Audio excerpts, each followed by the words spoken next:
gentlemen, welcome back. 2005 Dodge Durango. This one here's got the 4.7 liter V8.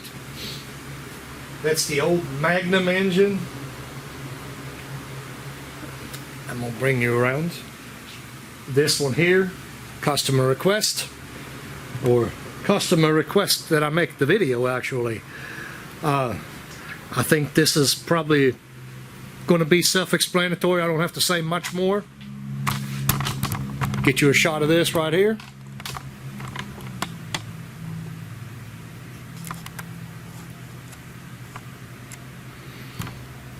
So, get you a shot of the box.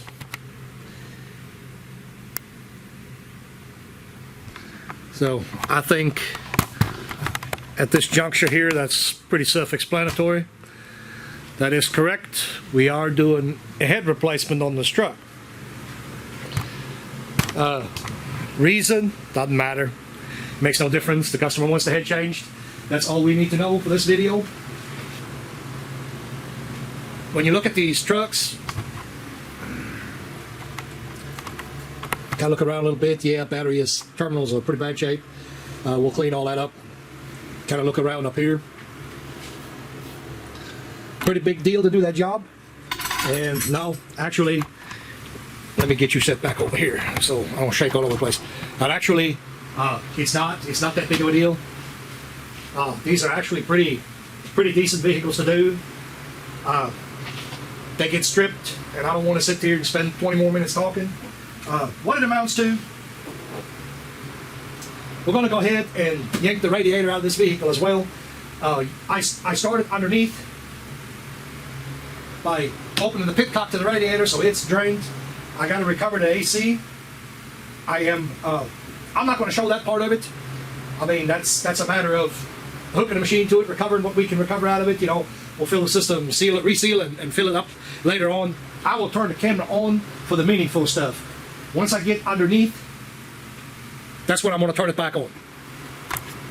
So I've mentioned this in prior videos. What I do,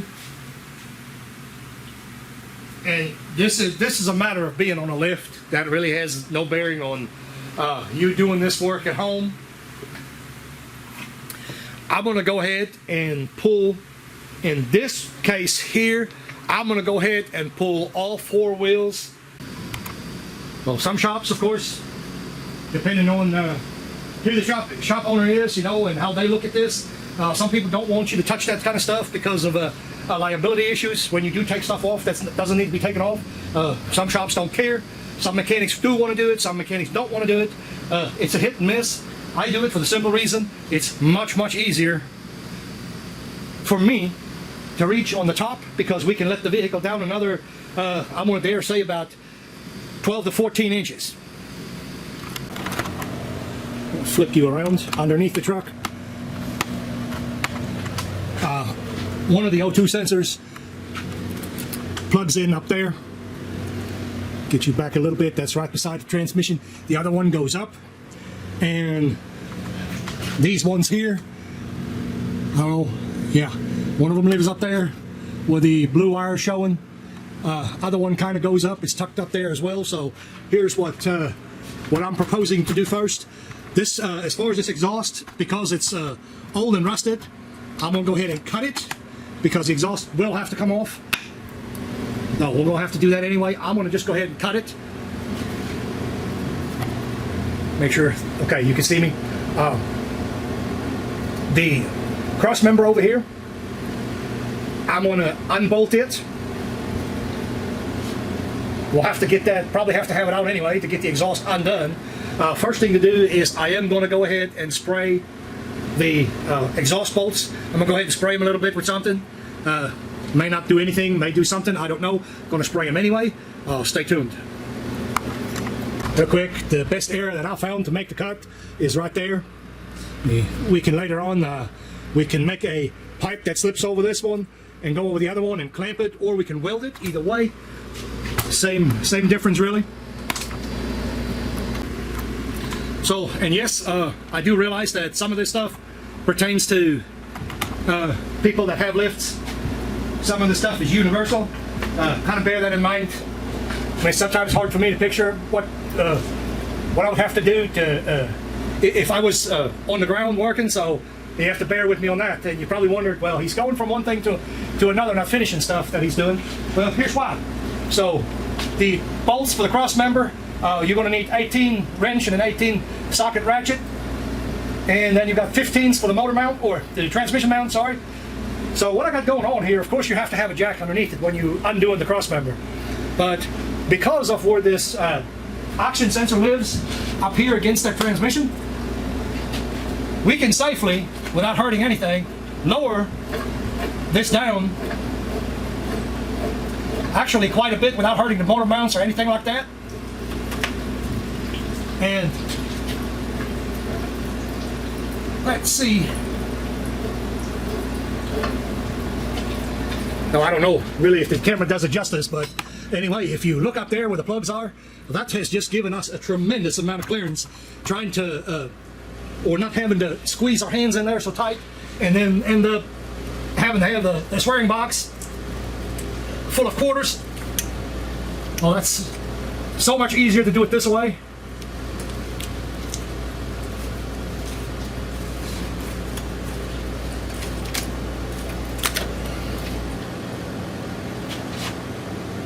Of course, there's still the matter of the one on top here. Again, much easier to do with the assembly moved down a little bit. Although that one still is a little bit tricky, not going to lie. It's going to take you a minute or two. Trying to find a good spot for my light. That would appear to be it right there. So I'll pause the camera back up and get that undone, and we'll move on to the bolts on the exhaust. Okay, this on the passenger side. This is the exhaust part of it.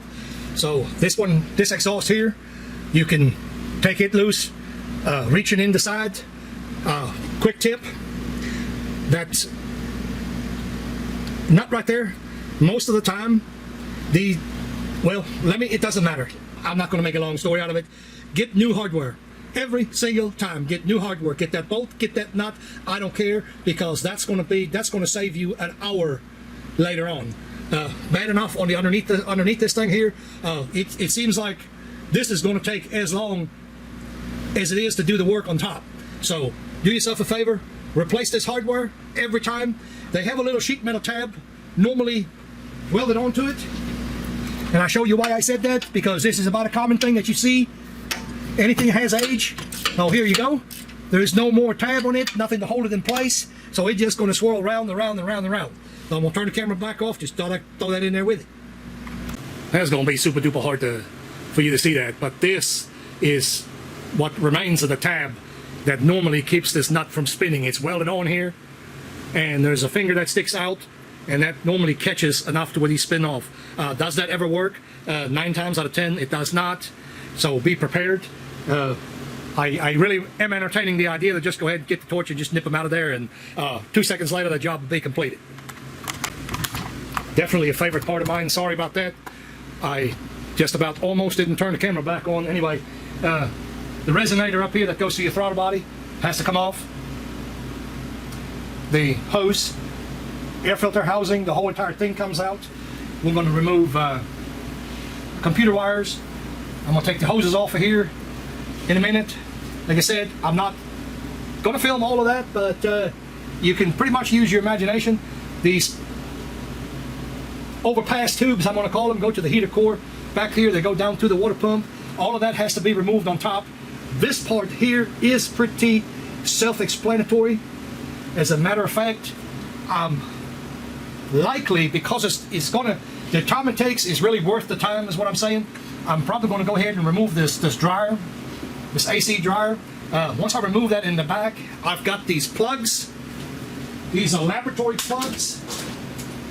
They come in all different sizes. I use these a lot. They always good to plug something up. I got them in silicone. I got them in rubber. You know, I think I get them on Amazon. Whatever. I got it in a couple of my videos, I think. Right now, the engine is still leaning.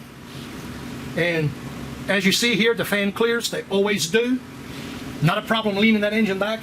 The reason I let it down, we have not removed the exhaust just yet. The reason I let the engine, the vehicle down, the truck down, is because I still have to unplug the O2 sensor that you cannot get from the bottom. At least I don't think you can get them from the bottom. If you can, more power to you. But anyway, dryer, all the hoses, the tubes going on top. Probably going to go ahead and yank the compressor and the fan. I'm going to yank all that off. This is self-explanatory. I don't think it warrants leaving the camera on. I think that is kind of, if you're doing this job, you know what to do. All right, a little bit of an update. Right there, kind of see what I've done. We're taking the cross member out. Of course, I took the radiator out, disconnected our dryer. Let me get you around here. Disconnected our dryer sitting right there, radiator sitting right there. So you see the hoses, everything is going to get plugged up.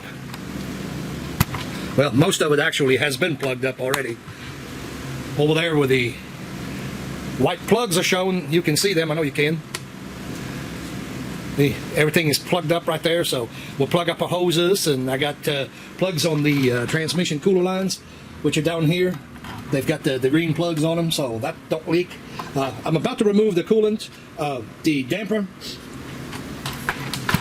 About to remove all that out of here. I'm going to go ahead and turn the camera back off. I figured I'd give you a real quick update on what I've done so far. Before I pull the dampener off, this right here is a common Chrysler puller. Now, this one here happens to be an Evercraft. That's 67005. I think I purchased that at an O'Reilly several years ago.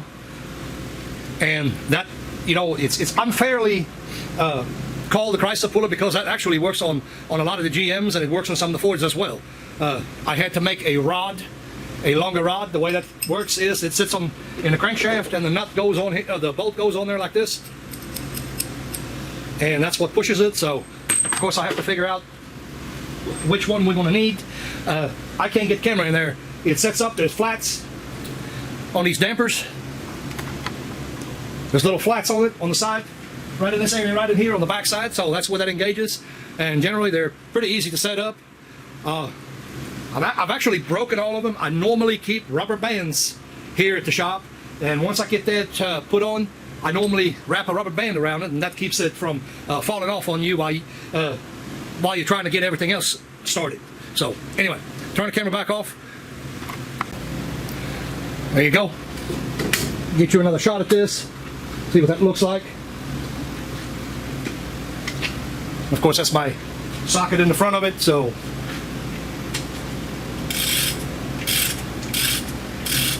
just like any other puller, I'll turn the camera back off. Revisit this for just a second. I just now thought of something that might be handy to you. I did mention I made this rod. Alright, this thing here is 8 inches. So that did not come in my kit. Just kind of keep that in mind. I don't know if they have updated kits or what they got, I don't know, but if you use that puller, you're going to need that 8-inch rod. Okay, front cover bolts. You'll need a 13mm socket for that. This top one here, it's actually a stud. That one is a 17mm. We'll see 4 on the bottom, 5, 6, 7, 8, 9, 10, 11, 12, no 11, sorry, 11. 11 bolts. So, but like I said in the beginning, I keep saying the same thing. It is pretty much self-explanatory. This is very, very easy to do. Now it's actually time to move on away from that and concentrate on everything on the top. So you've got wires, passover tube, for crankcase ventilation, intake, coils. I mean, we've got everything. So that's going to be next. I could technically leave the camera running, but I don't think I'm going to because, well, for the simple reason, a lot of this stuff is really, really self-explanatory on that vehicle.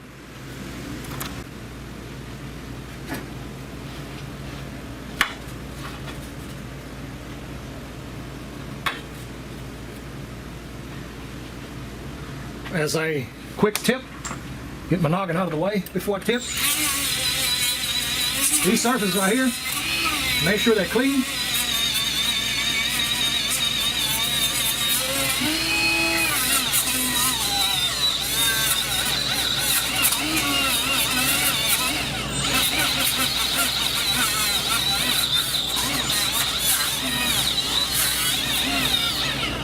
course, I'm going to do this before I take any of the timing components off of there, just in case. Well, not just in case, but the debris that falls on there, all of this will be taken off. So that oil right there is nice to catch everything for us. So win-win. But anyway, I'm not going to film that obviously, but clean it up best you can. You know, some of you don't have the power tools to do it, so Scotch-Brite pad by hand does the same thing. Pause you up again.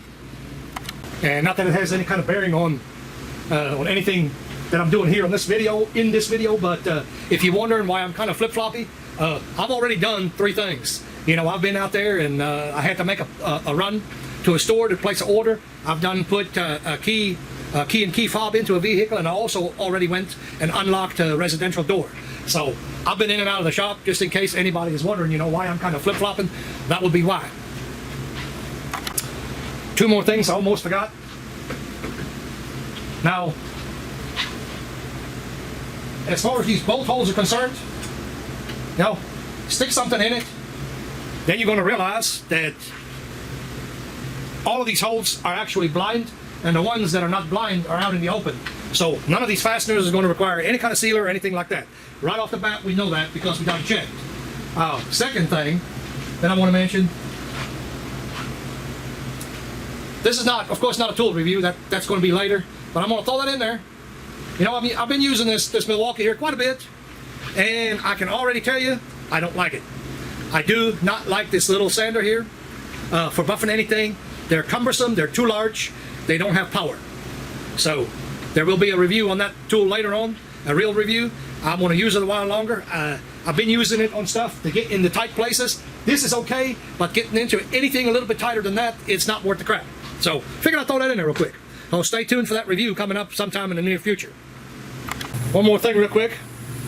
This is a spacer. There used to be a rubber all the way around this, a rubber seal impregnated onto this piece. That spacer needs to go back in. Use RTV silicone to actually seal it off. They had a TSB on it. I've forgotten there was a TSB, so we're going to have to reuse that, like I said, as is, and put RTV silicone on it and seal it that way. Get all your connectors off, like I said. Take the 8mm headed bolts out of the injector rail. The injector rail is going to be booger, to say the least. Blow the crud out of the hole, around the holes, blow the crud out best you can. That shit here was kegged on. I had to wiggle, and wiggle some more, and keep on wiggling until it finally pops out of there. You can't force them too much. I had to undo the clip on one of them. Get the excess fuel out of here, hopefully. But anyway, I had to undo the clip on one of them because it was absolutely not going to come out. Remove your coils, 10mm, the nuts, and once you get that done, we're going to concentrate on a 10mm on the intake. You got a couple of studs. Well, I said you got a couple of studs. You got 4 studs on the passenger side, 4 studs on the driver's side. You've got catty corner from each other. You've got a plain bolt in the opposite corner. Those studs are the same thing that holds your coils in place.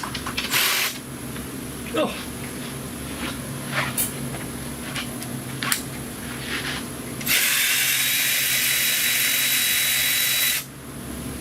Anyway, that's these 2 there. Need to switch tools. This one here ain't long enough. It's 1/4-inch drive, so that just ain't long enough to do this job here. We'll switch over to a 3/8 drive. There we go. Ratchet.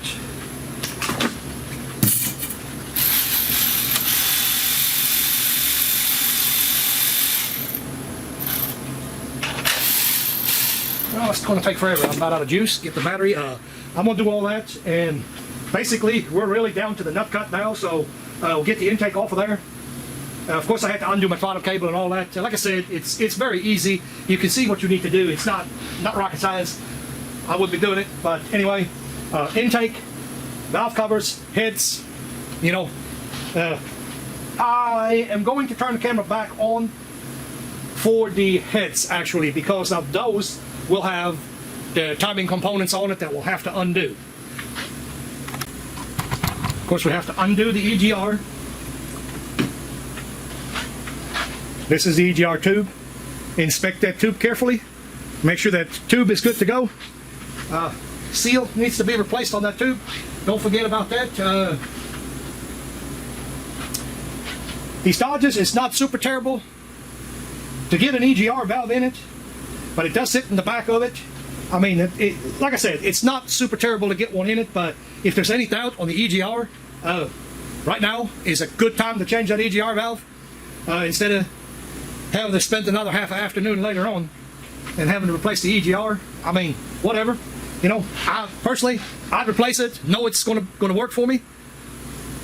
But anyway, that's neither here nor there. Valve covers. Actually, before I get too carried away with the valve covers, taking them off, I'm going to go ahead and vacuum all the dirt out of the center section, this midsection here. And one quick tip also,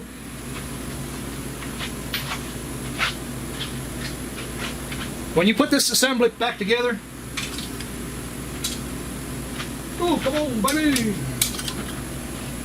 Right there, this plug right here, don't forget that. That is very, very important. I'm not going to lie, I've done it before. I put intake on before and buried the friggin' knock sensor harness. That's what that is. I buried it underneath. There's nothing else to say. Just make sure that it's out when you stick the intake on there. Like I said, been there, done that, sucks. Alright, folks, for that next part, I'm going to get you over here. It's a couple of 13 mils that you have to take out for the guides.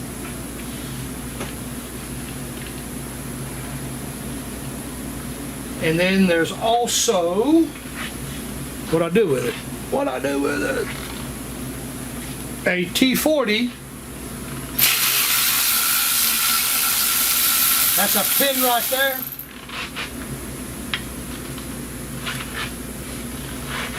One guide. And then there's also one underneath with a filler neck bolts on. Where am I going to put that? I'm just going. Yep, I'm just going to throw it in the floor. One over here.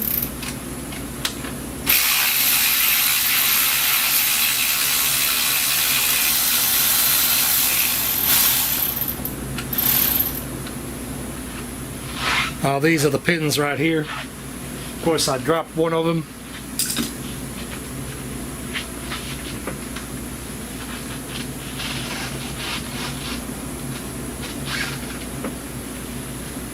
Pick up the other bolt I dropped earlier. And then we'll have to remove, let me get you in here, we'll have to remove this bolt to get to that bolt, or this nut to get to this bolt. Let me lay these down. It'll take a second. These two pins that I just undid, these are there. If they do not come in the timing kit, I haven't looked, I don't care. These need to have thread locker on them. Alright, moving on, ladies and gentlemen. This will be the part where, oh, we gotta still take that apart. That's why didn't you stop me? I don't know, I got this thing laying right here, I guess I can use that. Probably should have found me a socket and a ratchet, been better.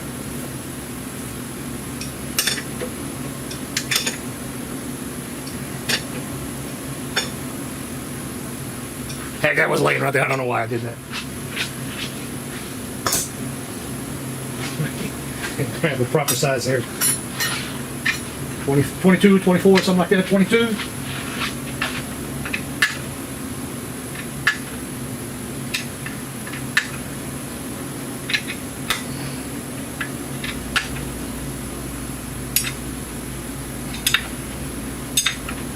Does have a sealer on it.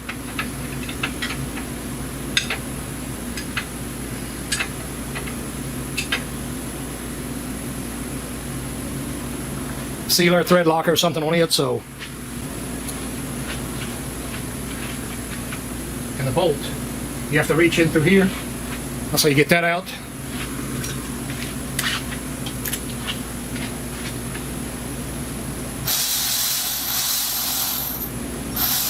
Everything being nasty now.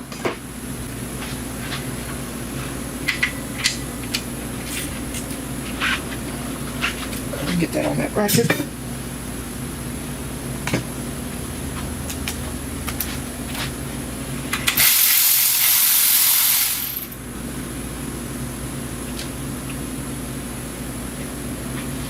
That's that bolt right there. There'll be, like I said, there'll be two of them.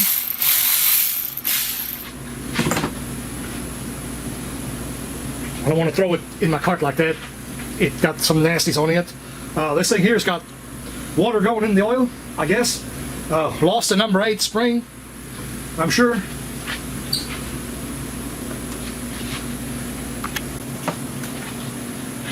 Get the other bolt out of it.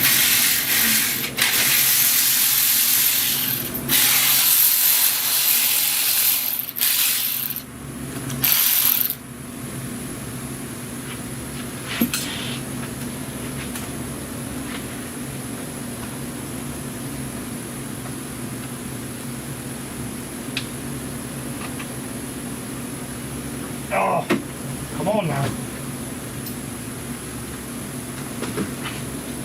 Not just the other guides. Go ahead and throw them in the garbage. Sorry me being in the camera here, but anyway.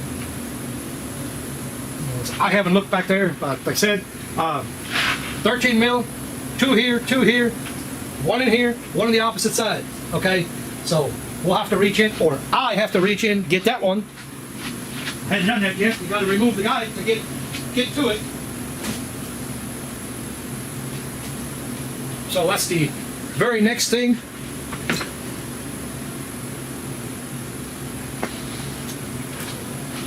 It'll be down here somewhere.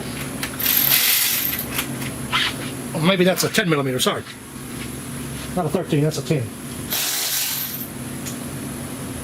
I don't know what I just said, but anyway, it's a 10 millimeter. 10 millimeter head of it.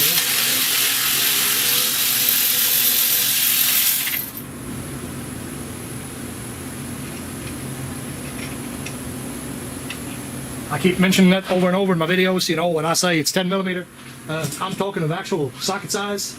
Don't get that confused with the bolt size. Anyway, so now that we got those out, the other ones are a 15. I do believe they are.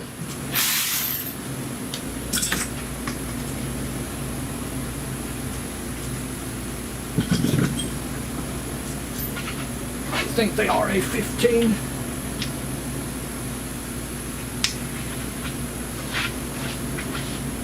And they are.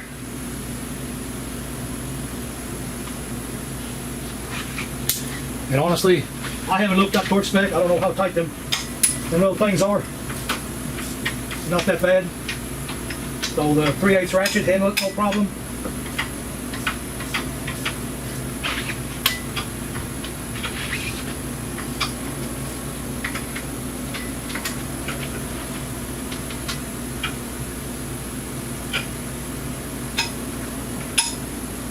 Alright, so I'm gonna go ahead, unload, and turn the camera off.